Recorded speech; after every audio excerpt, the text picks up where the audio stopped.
Hello guys, good evening. कैसे हो आप सभी? आज फिर हम ऑर्बिट ऑनलाइन क्लासेस में हम आपका स्वागत करते हैं। आज फिर एक नया कंटेंट हम आपके सामने लेकर आए हैं। Class +1 lecture number 6। आज हमारा टॉपिक रहेगा classification of the matter, physical classification of the matter. Matter का फिजिकल क्लासिफिकेशन क्या है? लेक्चर नंबर 6 है जो बनाऊंगा, लिख दिया गया बेटा। देखो क्या होता है फिजिकल क्लासिफिकेशन। मैटर को 5 कैटेगरी में डिवाइड किया गया है: सॉलिड, लिक्विड, गैस, प्लाज्मा और बोस-आइंस्टीन स्टेट। समझ में आई बात? 5 स्टेट जो हमने यहाँ पर लिखी है, सॉलिड है, लिक्विड है, गैस है, प्लाज्मा और बोस-आइंस्टीन। इसको एक्सप्लेन करने से पहले मैं आपको एक बात बता देता हूँ कि इस दुनिया में कोई चीज सॉलिड नहीं है, ना कोई चीज लिक्विड है, ना कोई गैस है। सब कुछ एक टेम्परेचर डिपेंडेंट सिस्टम है। हर कोई एक टेम्परेचर के ऊपर डिपेंड किया गया है। साइंटिस्टों ने एक्सपेरिमेंट करा और एक स्टैंडर्ड टेम्परेचर लेकर आ गए, जिसको हम 298 केल्विन मानकर चलते हैं। एक स्टैंडर्ड टेम्परेचर क्या है? 298 केल्विन। इस साइड में ध्यान देना, काफी इंपॉर्टेंट टॉपिक मैं आपके साथ डिस्कस करने जा रहा हूँ, जो आपने कुछ रेयर ही वीडियो मिलेंगी जहां से वो कंटेंट मिल सकता है, अदरवाइज किसी भी वीडियो में यह चीज आपको देखने को नहीं मिलेगी। इस बात को ध्यान रखना। क्या होता है देखो, हमारा जो स्टैंडर्ड टेम्परेचर होता है 298 केल्विन। 298 केल्विन एक स्टैंडर्ड टेम्परेचर होता है। साइंटिस्ट ने सोचा जो चीज 298 केल्विन टेम्परेचर के ऊपर सॉलिड की फॉर्म में रहती है उसको हम सॉलिड कह देते हैं। जो 298 केल्विन टेम्परेचर के ऊपर लिक्विड की फॉर्म में एग्जिस्ट करती है उसको लिक्विड बोल दिया गया है, और जो 298 केल्विन टेम्परेचर के ऊपर गैस की फॉर्म में एग्जिस्ट करती है उसको क्या बोल दिया गया? गैस। सब कुछ एक टेम्परेचर डिपेंडेंट चीज है, ना तो हर एक चीज एक दूसरे के अंदर कन्वर्ट की जा सकती है। आपको पता है चीज का। तो सॉलिड्स क्या होते हैं, इसी के साथ हम डिस्कस करने जा रहे हैं। सॉलिड क्या होते हैं, इस बात को ध्यान रखना। What is the solids? Solid किसको बोलते हैं? मतलब ऐसे सब्सटेंस जो 298 केल्विन टेम्परेचर तक ऊपर जाकर मेल्ट हो जाते हैं उसको सॉलिड बोलते हैं। क्या बोलते हैं ना? सॉलिड। तो डेफिनेशन नोट करो। दो substance which melt above 298 kelvin temperature, उसको क्या बोला गया है? सॉलिड। मैं पहला सॉलिड के बारे में कुछ इंपॉर्टेंट पॉइंट यहां पर लिखवा देता हूं। लिखो first point, what is the solid? Solid किसको बोलते हैं? अब दो substance which melt above 298 kelvin temperature, उसको क्या बोलते हैं? सॉलिड। उसको क्या बोला जाता है? सॉलिड बोलते हैं। मतलब ऐसी चीज सॉलिड होती है जो 298 केल्विन टेम्परेचर तक ऊपर जाकर मेल्ट होना शुरू हो जाती है, उसको क्या बोला जाता है? सॉलिड। क्या बोलते हैं? सॉलिड इसको बोलते हैं। एग्जांपल लीजिए, आप हमारे सामने काफी सॉलिड है, आपको पता चेयर है ना, मार्कर मेरे हाथ में, ये भी तो एक सॉलिड है। चौक है, बोर्ड है, ये सारी चीज क्या होते हैं? सॉलिड होते हैं। एक टेम्परेचर के ऊपर डिपेंडेंट केस है ना। तो याद रखना, सॉलिड किसको बोलते हैं बेटा? जो 298 केल्विन टेम्परेचर तक ऊपर जाकर मेल्ट हो जाता है उसको क्या बोला जाता है? सॉलिड। उसको क्या बोला जाता है? सॉलिड। ठीक है। अब जो 298 केल्विन टेम्परेचर के ऊपर ही मेल्ट होना शुरू हो जाता है उसको बोला जाता है कंडीशनर सॉलिड। उसको क्या बोलते हैं?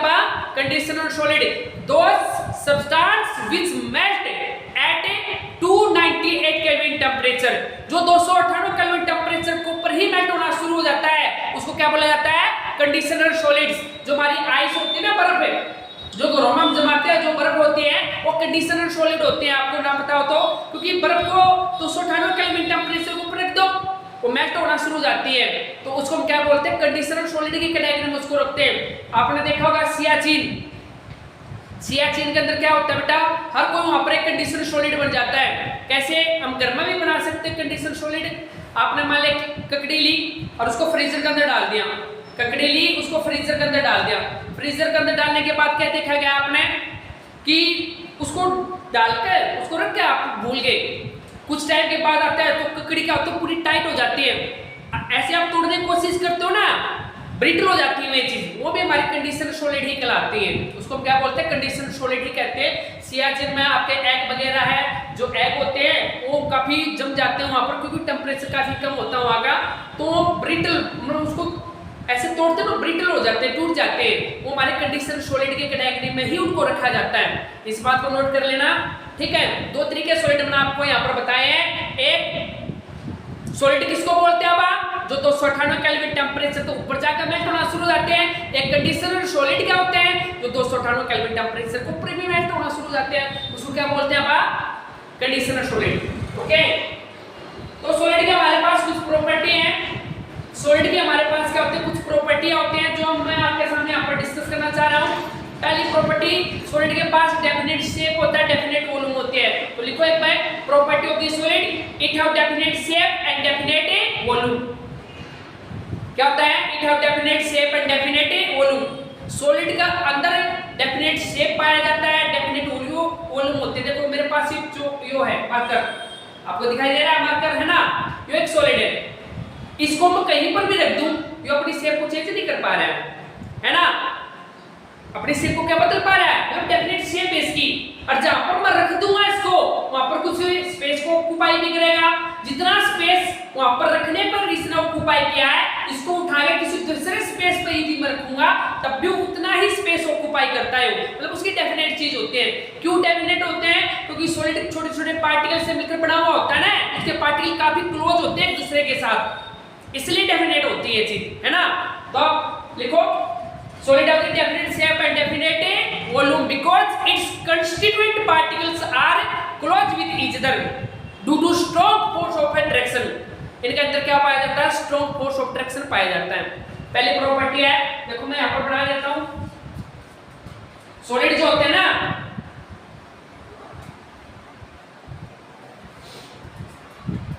सॉलिड के अंदर जो पार्टिकल्स होते हैं काफी क्लोजली पैक्ड होते हैं इस तरीके से। सॉलिड के अंदर जो पार्टिकल्स होते हैं इस तरीके से काफी क्लोज पैक्ड होते हैं, इस तरीके से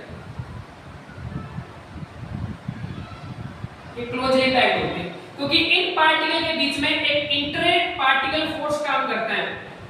इंटर पार्टिकल फोर्स या इंटरमोलिकुलर फोर्स बोलते हैं उसने, इनके बीच में काम करता है। और वो जो इंटर पार्टिकल फोर्स होता है काफी स्ट्रांग होता है, जिसकी वजह से पार्टिकल एक दूसरे के नजदीक होते हैं, है ना।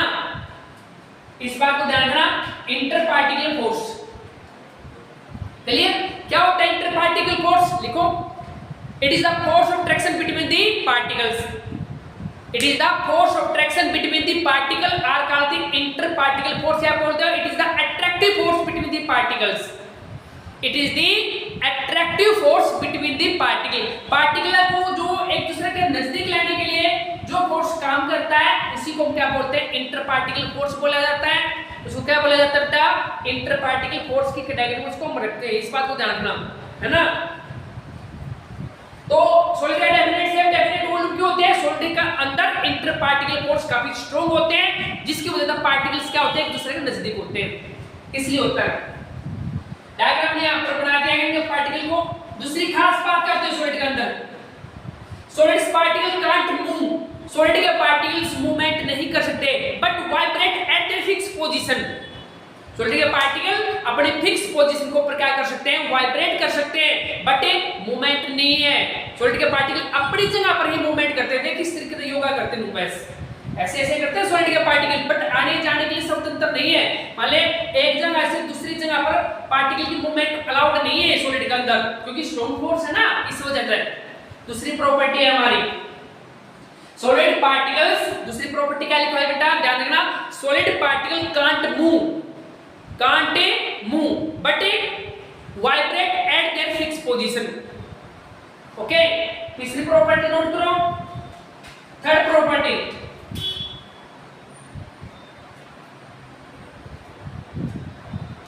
Strong intermolecular force are found between the solids particle. Solid particle के अंदर स्ट्रॉन्ग इंटरमोलिकुलर फोर्स पाया जाता है। स्ट्रॉन्ग इंटरमोलिकुलर फोर्स होता है, इंटर पार्टिकल फोर्स स्ट्रॉन्ग देखने को मिलते हैं। ओके, तीसरी प्रॉपर्टी है। चौथी प्रॉपर्टी और नोट करो, solids are the rigid. Solid क्या होते हैं, रिजिड होते हैं, काफी कठोर टाइप के होते हैं, आपको पता होगा। सॉलिड्स क्या होते हैं, काफी रिजिड होते हैं। सॉलिड आ रहे ऑयली इनकंप्रेसिबल, सॉलिड बहुत कम दबते हैं, ऑयली इनकंप्रेसिबल होते हैं। यदि उनको ऊपर एक्स्ट्रा प्रेशर लगावांगे ना पा, तो प्रेशर का इफेक्ट नहीं मानते। उनको ऊपर प्रेशर का इफेक्ट क्या होता है? जीरो। तो प्रेशर का इफेक्ट होता है ऑलमोस्ट नियरली जीरो होता है। उनको ऊपर प्रेशर का ऑलमोस्ट इफेक्ट जीरो देखने को मिलता है। मतलब एक्स्ट्रा प्रेशर यदि हम लगाएंगे तो सॉलिड को ऊपर कोई खास इफेक्ट देखने को नहीं मिलता अपन है, इसलिए बोल देते हैं जो एक्सटर्नल प्रेशर होता है वो ऑलमोस्ट जीरो के इक्वल ही रहता है। मतलब ऑयली इनकंप्रेसिबल टाइप के होते हैं सॉलिड्स। नेक्स्ट प्रॉपर्टी लिखवाई हमने, फोर्थ प्रॉपर्टी क्या लिखवाई हमने आपको? Solids are highly incompressible. Solid किसे होते हैं? ऑयली इनकंप्रेसिबल टाइप के होते हैं। यहां तक ये बात क्लियर होगी? समझ में आई?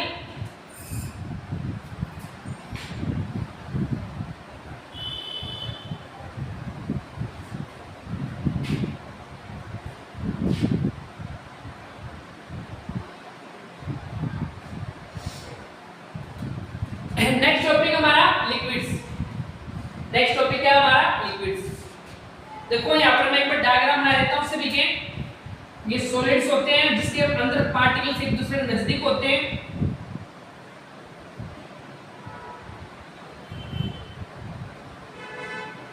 लिक्विड की कैटेगरी क्या होती है? आप टेंपरेचर दोगे मेल्ट होना शुरू हो जाते हैं ना, तो लिक्विड का जिसके पार्टिकल के बीच में क्या होता है? गैप आ जाता है इस लिक्विड में। गैस को और गर्म करोगे, गैस के पार्टिकल काफी दूर दूर हो जाते हैं, काफी दूर दूर देखने को मिलते हैं अपन। और जो प्लाज्मा स्टेट होती है इसको आयनाइजेशन स्टेट बोलते हैं। लिखो मैं ये बात एक बार ध्यान रखना।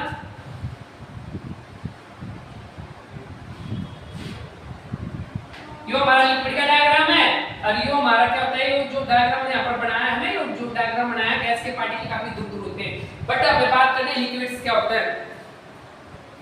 लिक्विड्स क्या होते हैं हमारे पास? ठीक है, देखो क्या होता है लिक्विड्स। एक बात मैं आपको बता देता हूँ, कोई भी सॉलिड सब्सटेंस होते हैं, चाहे लिक्विड सब्सटेंस हो चाहे गैस कोई भी हो, उसके अंदर दो तरीके के फोर्स काम करते हैं हमारे। उन फोर्स से मैं आपको रूप करवा देता हूँ। एक बार देखो कौन से फोर्स होते हैं। एक तो मैंने यहाँ पर जो लिखा था inter particles force, inter particle force, और दूसरा फोर्स होता है थर्मल एनर्जी। दूसरा फोर्स क्या होता है? थर्मल।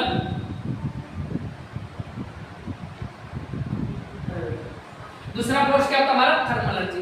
मतलब ये हमारे जो क्लासिफिकेशन हमारे मैटर की सॉलिड लिक्विड गैस जो होती है उसके अंदर दो तरीके के फोर्स काम करते हैं। एक इंटर पार्टिकल फोर्स जो अट्रैक्टिव फोर्स होता है, जो पार्टिकल को नजदीक लाने का काम करता है। एक थर्मल एनर्जी होती है। थर्मल का मतलब होता है टेम्परेचर। ये मान लें किसी चीज को हम टेम्परेचर देवाएंगे, उनका बीच का जो अट्रैक्टिव फोर्स टूट जाएगा। टूटने के पार्टिकल क्या करेंगे? टूटने के बाद पार्टिकल क्या करेंगे? एक दूसरे से दूर जाना शुरू कर देते हैं।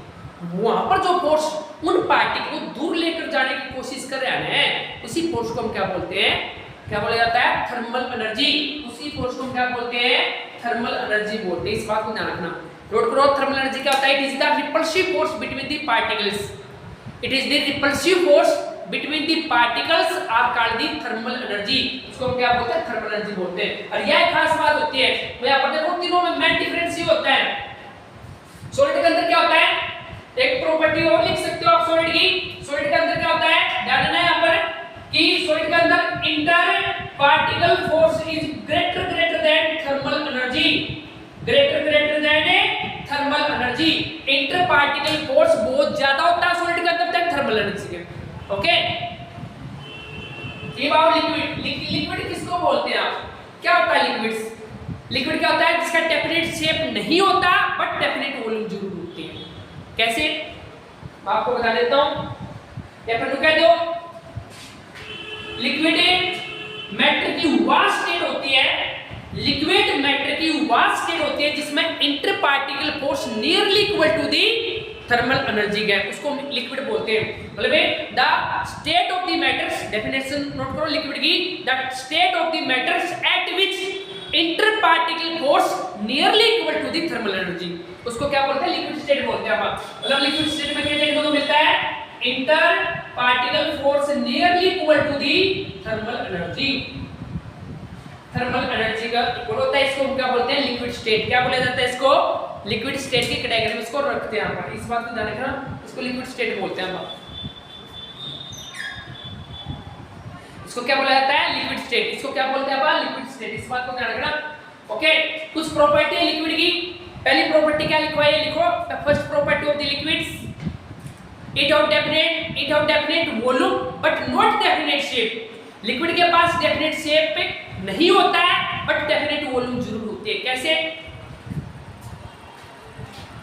यहां पर ध्यान देना, मान लो मेरे पास एक बीकर है, इसके अंदर मैंने वाटर डाल दिया। जब मैंने इस बीकर के अंदर वाटर डाल रखा है तो पानी जो हमारा जो वाटर होता है, हाइड्रोजन ऑक्साइड जो होता है हमारे पास, वो इस बीकर की शेप ले रहा है। आप जाकर देख लेना, बीकर की शेप ले रहा है। उसी पानी को जब उसी पानी को मतलब इस टाइप के फ्लास्क के अंदर डाल लेता हूं मैं, इस टाइप का कोई फ्लास्क ले लिया हमने, इस उसी पानी को इस टाइप का फ्लास्क के अंदर डाल दिया तो अब इस फ्लास्क की शेप ले लेता है। तो इस फ्लास्क जो ये फ्लास्क होता है इसकी शेप ले लेता है, मतलब अपनी शेप को मेंटेन नहीं कर पा रहा है लिक्विड, बट वॉल्यूम उतनी है। क्यों? जितनी जगह यहाँ पर कवर करा था उतनी जगह यहाँ पर पानी तो उतना है हमारे पास है ना। वॉल्यूम डेफिनेट होती है बट डेफिनेट शेप नहीं होता। क्यों होता है ऐसा? क्योंकि इसका अंदर जो इंटर पार्टिकल पोर्शन है वो थर्मल एनर्जी के इक्वल हो जाता है, इसलिए क्या होता है, इनके अंदर अपनी शेप को चेंज कर लेता है लिक्विड। तो पहली प्रॉपर्टी मैंने आपको लिक्विड की लिखवा दी है। पहली प्रॉपर्टी क्या है लिक्विड की बेटा? नोट करना, it have definite volume but not definite shape due to weak intermolecular force of traction. इसके अंदर जो पार्टिकल है बीच में जो इंटरेक्शन है वो वीक है। इन पार्टिकलों के बीच में जो फोर्स ऑफ ट्रैक्शन होता है वो वीक देखने को मिलता है। ओके, दूसरी प्रॉपर्टी क्या है? Liquid particle can be move. Liquid के पार्टिकल मूव कर सकते हैं, अपने मीडियम के अंदर मूव कर सकते हैं। लिक्विड के पार्टिकल कैसे? यो लिक्विड का पार्टिकल यहाँ पर आ सकता है, यो लिक्विड का पार्टिकल यहाँ पर जा सकता है। मतलब आने जाने के लिए लिक्विड के पार्टिकल स्वतंत्र होते हैं क्योंकि उनके अंदर weak intermolecular force of traction देखने को मिलता है as compare to the solid. समझना बात? नेक्स्ट क्या है? लिक्विड भी हाईली इनकंप्रेसिबल टाइप का होता है, मतलब बहुत कम दबता है, इसको ऊपरी प्रेशर का कोई खास इफेक्ट हमें देखने को नहीं मिलता, इसलिए लिक्विड भी क्या होता है? हाईली इनकंप्रेसिबल टाइप का होता है। क्या होता है? इनकंप्रेसिबल टाइप का होता है। इस बात को ध्यान रखना है ना। लिक्विड का लिए एग्जांपल क्या है? हमारा वाटर। वाटर क्या हमारा? लिक्विड ही तो है। क्लियर है सारी प्रॉपर्टी? समझ में आई ये बात? ठीक है। What is the gas? तीसरी जो प्रॉपर्टी हमारी वहां गैस। गैस क्या है? गैस क्या है? मैटर की वह स्टेट होती है जिसमें थर्मल एनर्जी बहुत ज्यादा हो जाती है then inter particle force. Inter particle force तो होते नहीं गैस के पार्टिकल के बीच में, है ना। तो लिखो, it is the state of the matters, it is the state of the matters in which thermal energy is greater than, very greater than, thermal energy is greater than inter particle force. Gas matter की वह state होती है जहां पर thermal energy जो force होता है वो बहुत ज्यादा हो जाता है देन इंटर पार्टिकल फोर्स की कंपैरिजन में। मैं यहां पर लिख देता हूं, देखो क्या होता है गैस की स्टेट में। गैस की स्टेट में क्या होता है? जो थर्मल एनर्जी होती है वो ग्रेटर देन होती है किसका? इंटर पार्टिकल फोर्स की कंपैरिजन में बहुत ज्यादा देखने को मिलती है। इसलिए तो पार्टिकल काफी दूर होते हैं, गैस के पार्टिकल काफी दूर होते हैं क्योंकि उनके अंदर कोई भी फोर्स ऑफ अट्रैक्शन काम नहीं करता है। गैस के पार्टिकल्स एक दूसरे के साथ अट्रैक्ट नहीं करते हैं। समझ में आया बात? तो वहां पर थर्मल एनर्जी बहुत ज्यादा देखने को मिलती है इंटर पार्टिकल फोर्स ऑफ इसकी वजह से। गैस के पार्टिकल कहीं पर भी मूवमेंट कर सकते हैं, आने जाने के लिए फ्रीडम उनको। एक गैस का पार्टिकल बस स्टैंड की तरफ होगा ना, तो एक गैस का पार्टिकल करा छोड़े बैठा हो, है ना, एक जींद बैठा पावे, एक माड़ी बैठा पावे, एक ब्राह्मणवास बैठा पावे, वो कहीं पर भी जा सकते हैं। उनको आने जाने के लिए स्वतंत्र है गैस के पार्टिकल्स। कोई एग्जाम फिक्स नहीं है क्योंकि उनका बीच में कोई पार्टिकल्स इंटर पार्टिकल फोर्स काम कर ही नहीं पा रहा है। इसलिए पार्टिकल दूर होने की वजह से उसकी कोई भी शेप हमें देखने को नहीं मिलती है, ना उसकी कोई वॉल्यूम देखने को मिलती है अपने। तो हम क्या नेक्स्ट प्रॉपर्टी क्या लिख सकते हैं अब?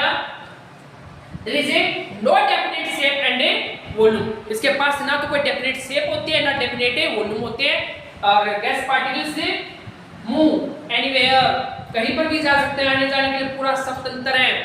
गैस के पार्टिकल कहीं भी जा सकते हैं। और एग्जांपल क्या है? गैसों के एग्जांपल क्या है? ऑक्सीजन गैस है, हाइड्रोजन गैस है, नाइट्रोजन गैस हमारे पास है ना, क्लोरीन गैस है हमारे पास, काफी गैस, आर्गन गैस है, हीलियम गैस है हमारे पास, काफी गैस हमें देखने को मिलती है ना। क्लियर? ये 3 स्टेट सॉलिड, लिक्विड, गैस। यदि अब भी कोई डाउट रहता है आपका तो कमेंट बॉक्स में आप अपनी प्रॉब्लम शेयर मेरे साथ कर सकते हो, या तो मेरा व्हाट्सएप नंबर है 9996004340। इस पे यदि किसी बच्चों को कोई प्रॉब्लम है, कोई दिक्कत है किसी टॉपिक में, तो मेरे साथ वो अपनी प्रॉब्लम डिस्कस कर सकता है। ओके, नेक्स्ट हमारे पास प्लाज्मा स्टेट। इसको हम 5th जो यूनिट है हमारी स्टेट ऑफ मैटर, उसमें अच्छे से स्टडी करेंगे प्लाज्मा स्टेट को। यदि थोड़ा बहुत मैं आइडिया दे देता हूं क्या होता है प्लाज्मा स्टेट। जब भी हम किसी भी गैस को काफी हाई टेम्परेचर को परख देते हैं, मेरी बात ध्यान से सुनना, उनको साफ करना आ रहा है।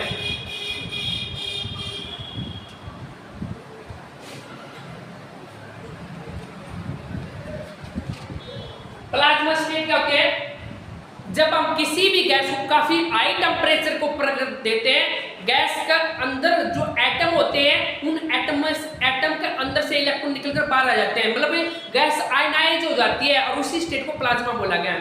कैसे? यहाँ पर ध्यान देना, कोई भी गैस हमारे पास या गैस ले ली, इसको वेरी हाई टेम्परेचर को रख दो आप। ये गैस के पार्टिकल्स हैं, ये गैस के क्या पार्टिकल्स हैं? ये गैस के पार्टिकल्स हैं। इन गैस के पार्टिकल के अंदर से क्या होगा? इलेक्ट्रॉन निकल जाए, उनके ऊपर पॉजिटिव चार्ज क्रिएट हो जाता है। यहाँ से निकलकर इलेक्ट्रॉन निकल जाते हैं, इनके ऊपर पॉजिटिव चार्ज, मतलब ये पॉजिटिव चार्ज होता है, इलेक्ट्रॉन निकलकर बाहर आ जाते हैं। ये पॉजिटिव चार्ज, इलेक्ट्रॉन निकलकर बाहर आ जाते हैं, ये पॉजिटिव चार्ज, इलेक्ट्रॉन निकलकर बाहर आ जाते हैं, है ना। मतलब पॉजिटिव नेगेटिव चार्ज क्रिएट देखने को मिलते हैं, इसके अंदर क्रिएट हो जाते हैं। इसको बोलते हैं ionization state of the gas. Gas की आयनाइजेशन स्टेट को ही प्लाज्मा बोला गया है। ओके, आयनाइजेशन स्टेट ही होती है ना। गैस को हाई टेम्परेचर को रख दो, गैस जिस भी एटमों से मिलकर बड़ी होते हैं, उस एटमों में से इलेक्ट्रॉन निकलकर बाहर आ जाते हैं, उसी स्टेट को हम क्या बोलते हैं? क्या बोलते हैं उसको हमें? Plasma state. ठीक है। और बोस आइंस्टीन क्या होते हैं? बोस, देखो बोस नाम का एक साइंटिस्ट था और आइंस्टीन नाम का भी एक साइंटिस्ट था। उसने कहा था कि गैस को काफी कूलिंग टेम्परेचर को रख दो, काफी कूलिंग टेम्परेचर को रख दो, 0 केल्विन टेम्परेचर, जिसने आप एब्सोल्यूट टेम्परेचर भी बोलते हैं। कोई भी गैस ले लेते हैं आप, और गैस भी वो लेनी है इवन टाइप की, जिसको आप बोसोन्स बोलते हैं। क्या बोलते हैं ना आप? बोसोन्स। बोसोन्स क्या होते हैं बेटा? जिसमें इलेक्ट्रॉन, प्रोटॉन, न्यूट्रॉन की संख्या इवन नंबर में होती है। जो हीलियम रहा है ना, हीलियम के अंदर 2 इलेक्ट्रॉन, 2 प्रोटॉन, 2 न्यूट्रॉन्स, है ना, बोसोन स्टेट बोलते हैं उसने। आप हीलियम की को हीलियम गैस ले ली मैंने, उसको काफी कूलिंग टेम्परेचर को रखना, क्या है तुम्हें लगभग -273 डिग्री सेल्सियस को रख दें, या फिर एब्सोल्युटली 0 केल्विन टेम्परेचर को रख दो, तो एक नई स्टेट हमें देखने को मिलती है, जिसे आप बोस आइंस्टीन स्टेट बोलते हो। मैटर की स्टेट होती है। बोस नाम के साइंटिस्ट ने क्या किया था? स्टेट को देखने के लिए एक लेटर के अंदर लिखा, और उसने अपना लेटर जो है वो किसको भेज दिया? अल्बर्ट आइंस्टीन को। उसकी पूरी डिटेल हम 5th यूनिट में आपके सामने लेकर आएंगे, कैसे इसका बोस आइंस्टीन दोनों साइंटिस्टों के नाम पर इस स्टेट का नाम पड़ा। ठीक है, आज नहीं फिर लेकर आएंगे इस स्टेट को 5th यूनिट में। 5th यूनिट में फिर लेकर आएंगे हम आपके सामने बोस आइंस्टीन की स्टेट, 0 से लेकर उसके जो आइलिंग पॉइंट है वहां तक मैं हर चीज आपके लिए क्लियर करूंगा। जितनी मेहनत मैं आपके लिए कर रहा हूं, उतनी मेहनत आपने खुद के लिए भी करनी है, ताकि हम कामयाब हो सके। कामयाब बनने के लिए हमारे पास एक ही हथियार है, होगा हमारी स्टडी, हमारे बुकों से प्यार।